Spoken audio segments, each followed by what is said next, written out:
Every few years, you see it happen. Hundreds of thousands, maybe even millions of parents across India, they face this huge decision. It's monumental. Yeah, they might move schools, they might decide to completely change the curriculum or, even uproot their whole family for one single idea. And if you ask them about it, they'll look you right in the eye with just absolute sincerity, and they'll say, This is for a better future. exactly, this is for a better future. And it's a moment of just profound dedication.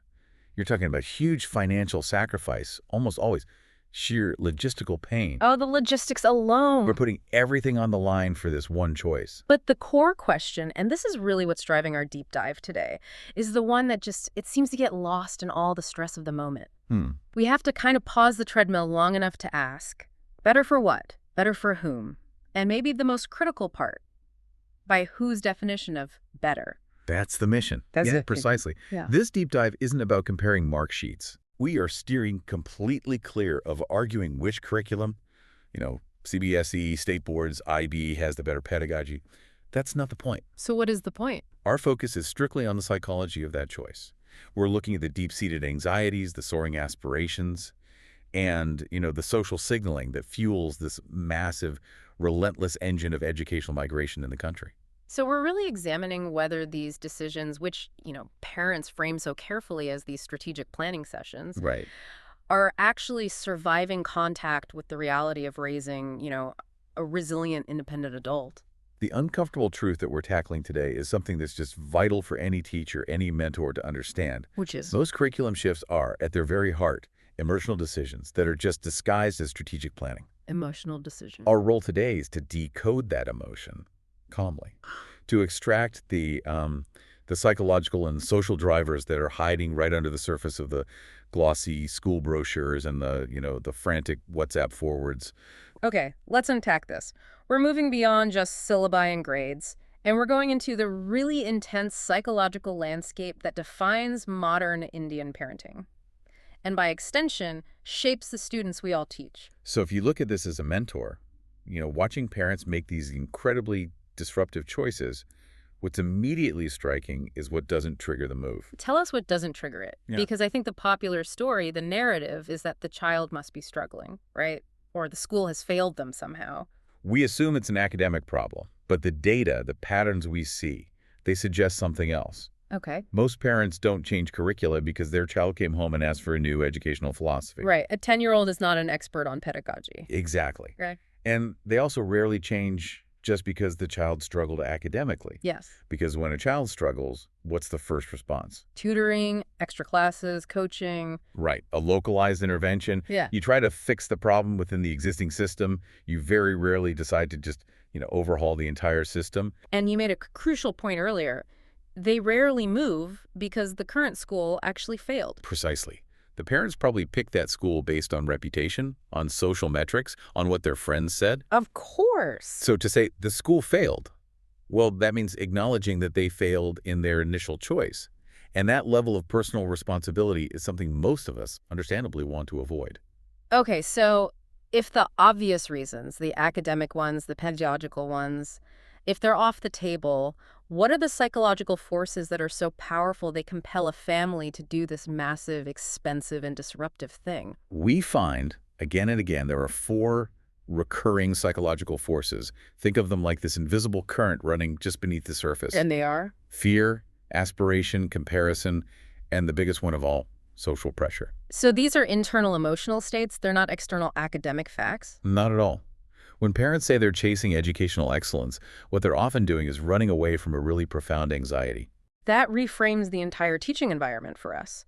We're not just managing a curriculum change, we're actually managing parental anxiety. That's the job, a lot of the time. And you've identified 3 specific sort of interwoven emotional triggers that keep coming up. Let's break those down. Yeah, and what's key about these 3 triggers is that they are almost never rooted in a calm, analytical assessment of the child's actual learning style or the school standards. They are emotional states, pure and simple. Trigger 1, the fear of missing out.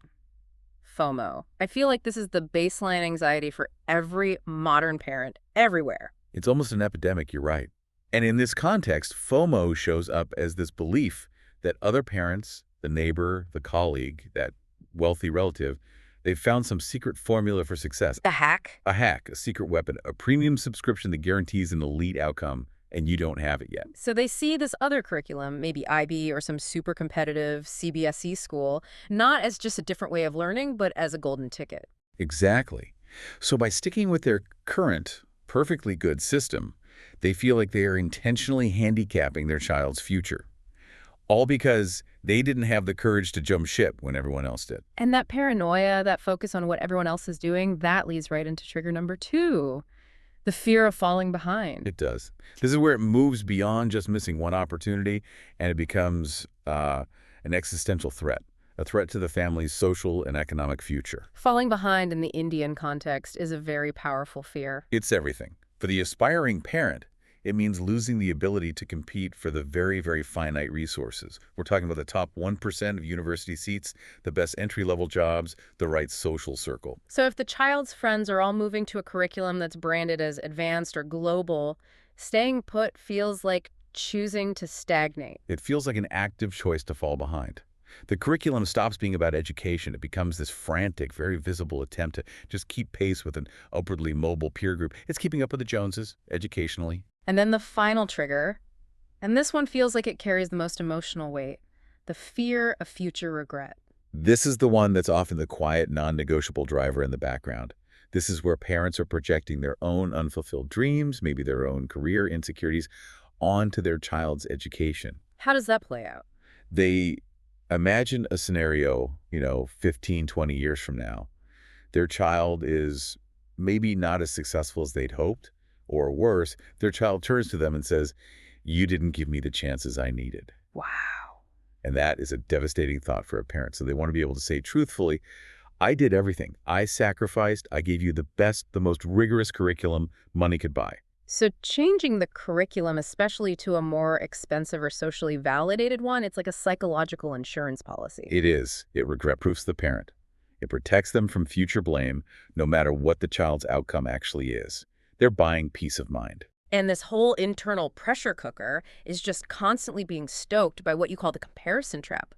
We live in such close social circles, the internal panic becomes a public competition.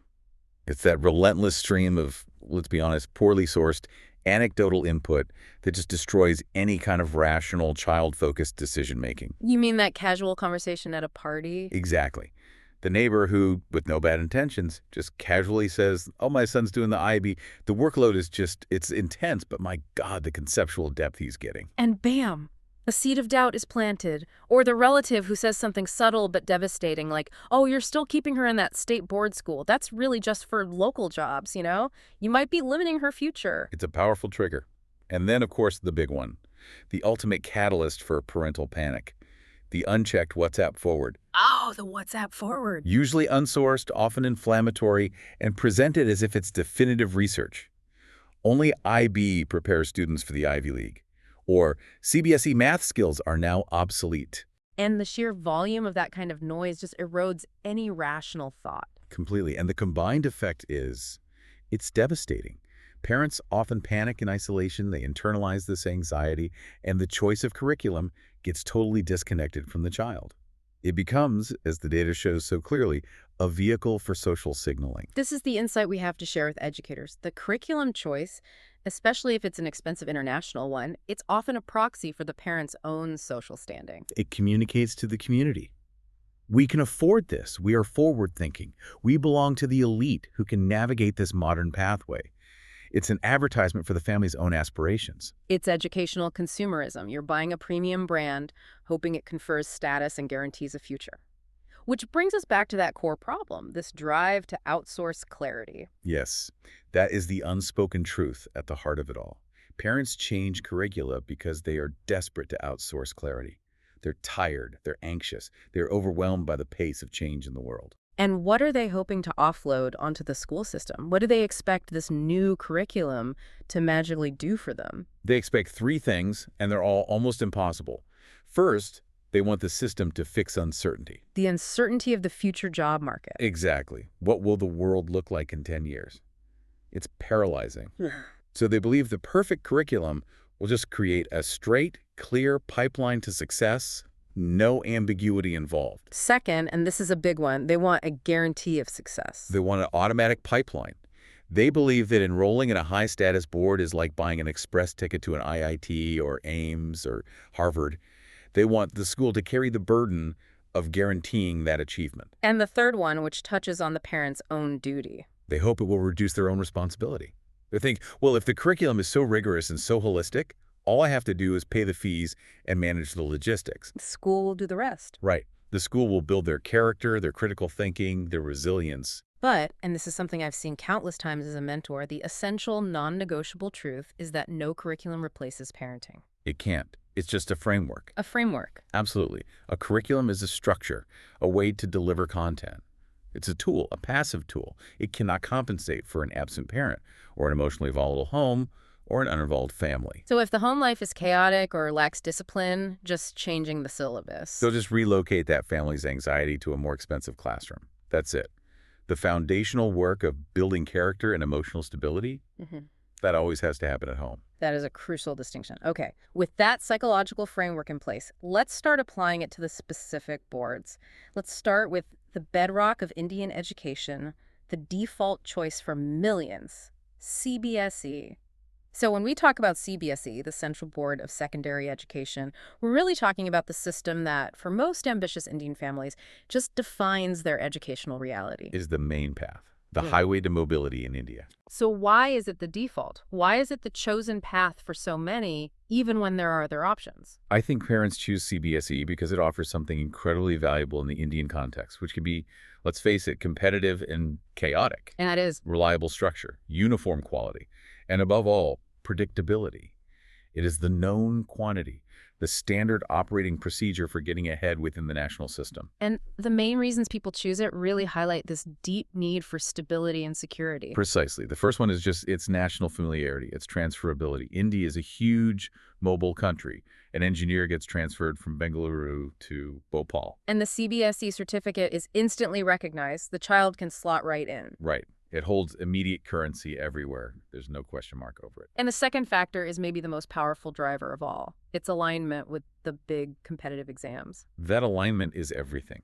CBSE is seen as the official training ground for the high-stakes national assessments. We're talking NEET for medicine, JG for engineering. And now CUET for most central universities.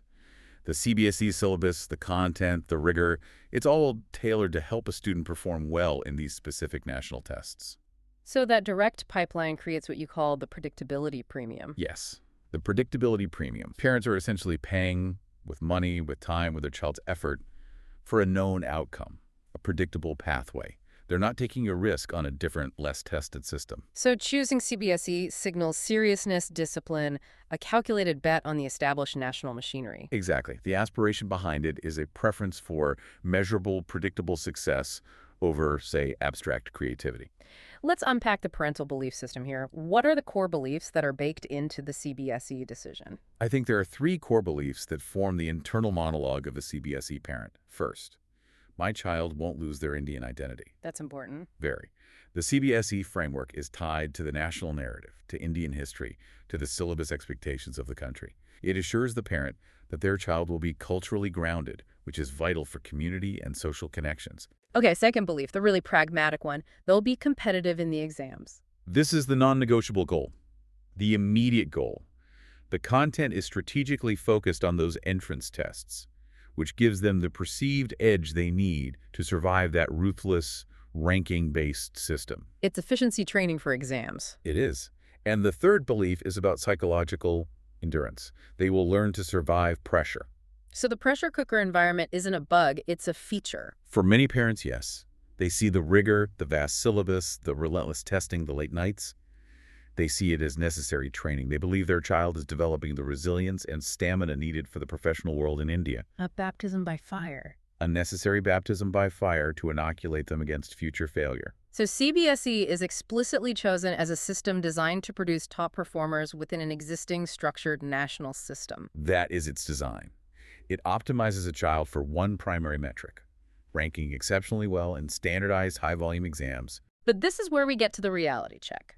The part that mentors have to explain to parents.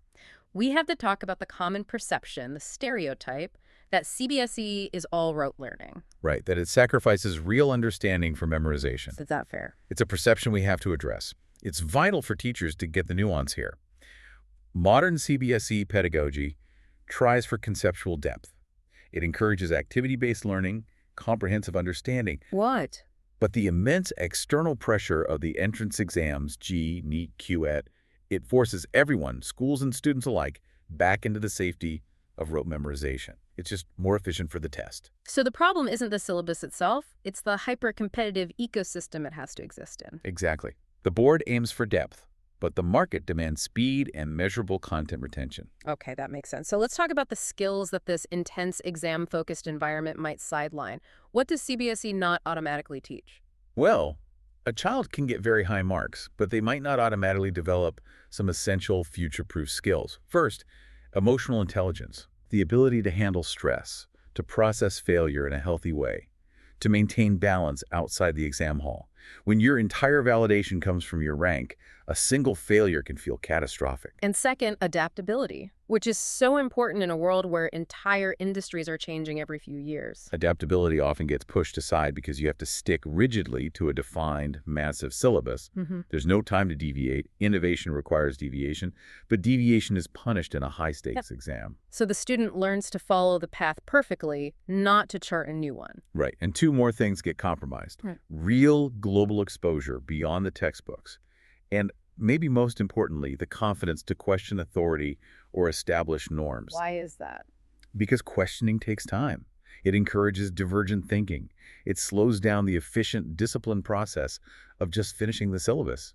And that's why we say CBSE trains children to perform within systems, not redesign them. That feels like the perfect summary of its function. And like you said, that's not a flaw. It's the intended design. It's for mass standardization. So if a parent understands that, when does CBSE work best for a child?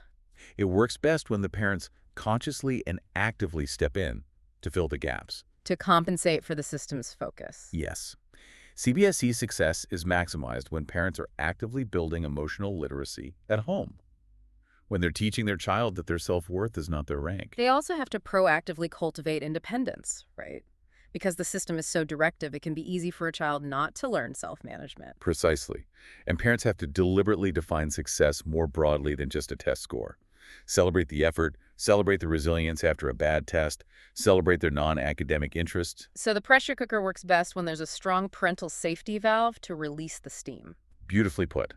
The system only really fails when parents outsource everything, when they just hand their child over to the CBSE machine and expect the schools alone to produce a well-rounded, emotionally robust, and globally adaptable person.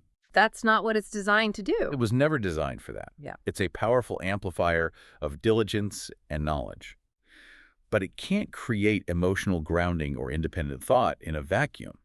That is always the non-transferable duty of the parent. Okay, we've covered the national powerhouse, CBSE, which is all about predictable mobility. Now let's shift to state boards. These are often, seen in a negative light in that high-stakes social conversation, but they educate the vast majority of students in India. The vast majority. And the motivations for choosing them are profoundly different. How so? Well, if CBSE is chosen for its brand and its predictability, state boards are overwhelmingly chosen for life logistics and community integration. It's not about aspirational branding. It's about aligning with the immediate, practical, day-to-day needs of the family. So what are those pragmatic reasons that make the state board the default or even the intentional choice for so many families? The primary factors are all about access and alignment. First, affordability. State boards make sure education is accessible without the crushing financial burden of some of the elite national or international schools. That's huge. Huge. Then there's proximity. Shorter, safer commutes. And it integrates the child directly into their local community, their neighborhood. And language comfort. That's a massive advantage that people often overlook. It is absolutely fundamental. If the teaching is in the mother tongue or the local language, it dramatically reduces the cognitive load on the child. They can focus on the concept, not on translating the language first. Exactly. And it allows for deeper cultural immersion and makes it easier for parents at home to help, especially if they are more comfortable in their own language. These aren't fantasy choices. They're decisions rooted in the reality of family life. And this is where it gets really interesting for me.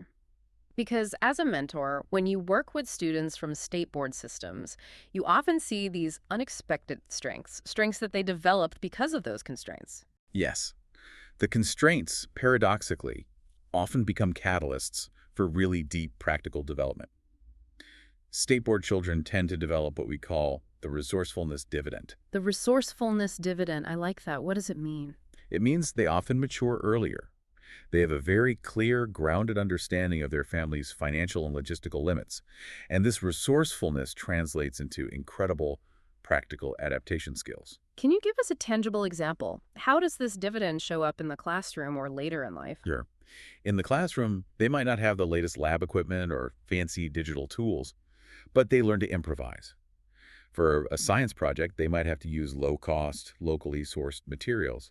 They learn to find solutions using community knowledge, maybe apprenticing with a local mechanic, rather than getting a formal internship. So they learn to make do, to innovate with what they have. They learn to solve problems not just with book knowledge, but with what I'd call survival intelligence. So their exposure might be local, but their competence is intensely practical.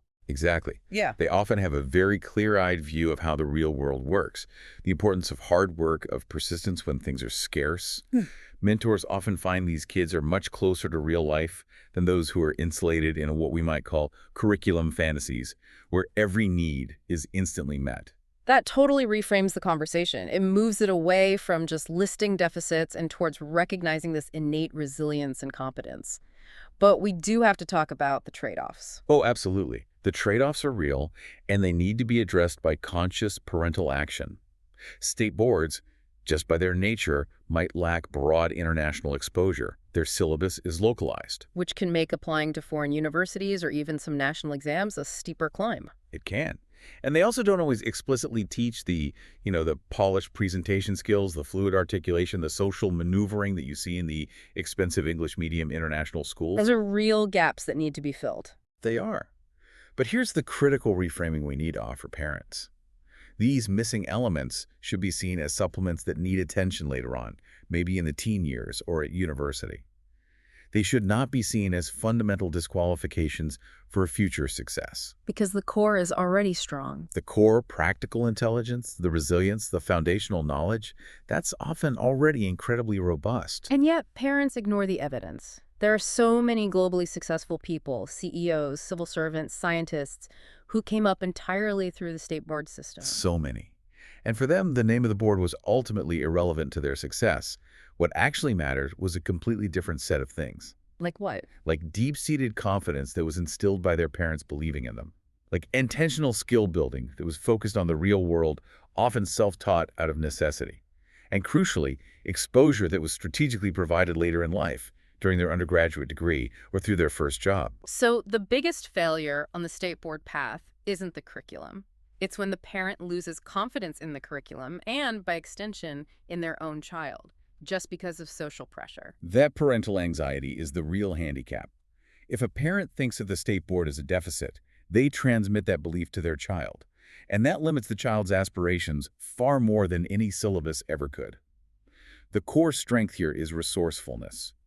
If a parent backs that up with unwavering belief and some targeted supplementary help, they create an incredibly potent combination of knowledge and practical competence. Okay, we've gone from the predictable structure of CBSE to the practical resilience of state boards. Now we have to talk about the International Baccalaureate, the ID system. This choice, it feels like it represents the peak of global aspiration. It's a deliberate move to a more individualized path. And for many, it's an attempt to bypass the Indian exam ecosystem entirely. Right. When parents choose IB, the motivation seems to be all about signaling global readiness, conceptual thinking. It sounds modern, it promises flexibility, and it does align both in reality and in perception with how foreign universities look at applicants. It's often chosen as an explicit escape from the demanding, high-stakes Indian exam ecosystem. They're looking for a system that values thought and inquiry over just retention and ranking. And that is the compelling promise of IB. Its stated philosophy is to foster thinkers, inquirers, communicators, global citizens. And the structure is designed to push students to connect ideas across different subjects, to do deep research, to develop university-level writing skills much earlier. So it aims to cultivate a global mindset, but this is where we need the nuance. A global mindset is one thing, but it's not the same as guaranteed global success. The mindset is the foundation. But success requires application, self-management, and being comfortable with failure and ambiguity. And you can absolutely cultivate a global mindset in a local system with the right parenting. And Conversely, you can put a child in the most expensive global system on Earth and watch them fail if the internal drive, the self-discipline, or the home support just isn't there. The IB system is not a shortcut. It's not a magic wand. And this is where the high price tag meets the hard reality. The reality that parents so often underestimate is the demand it places not just on the student, but on the parent. This is not a spectator sport. Absolutely not. This is something we must emphasize.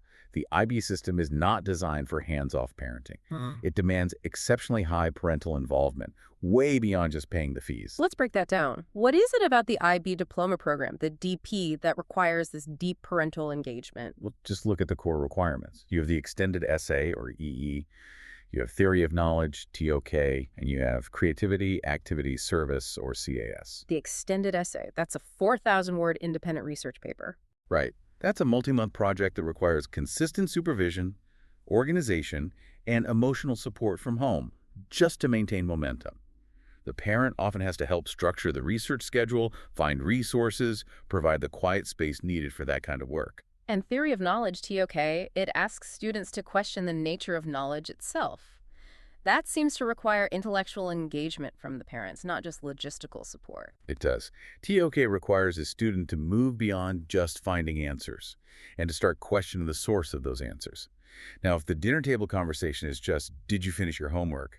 And not, why do we believe this is true? What's the evidence? Exactly. If the home isn't intellectually curious, the child will really struggle to find the conceptual depth TOK demands. The parent has to be willing to engage and debate ideas. And then there's CAS. Creativity, activity, service. This sounds like it requires a ton of logistical support from parents. A huge amount. CAS isn't just joining the school band.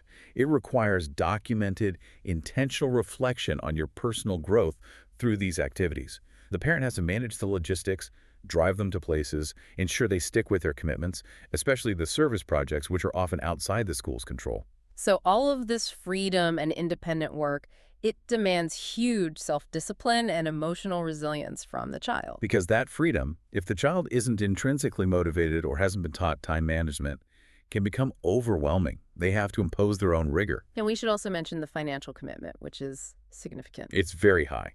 The tuition fees for a good IB school are substantial.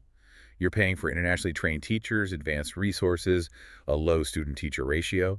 And that financial barrier itself becomes part of the status signal, reinforcing the idea that you're buying a superior exclusive product. But if the parent makes that financial commitment but fails to make the equally important commitment of time, structure, and discipline at home, that's where the whole thing can fall apart for the student. That is precisely the fragility trap. The fragility trap. The IB system gives students intellectual freedom, which is brilliant. Freedom to explore, to manage their own time, to question.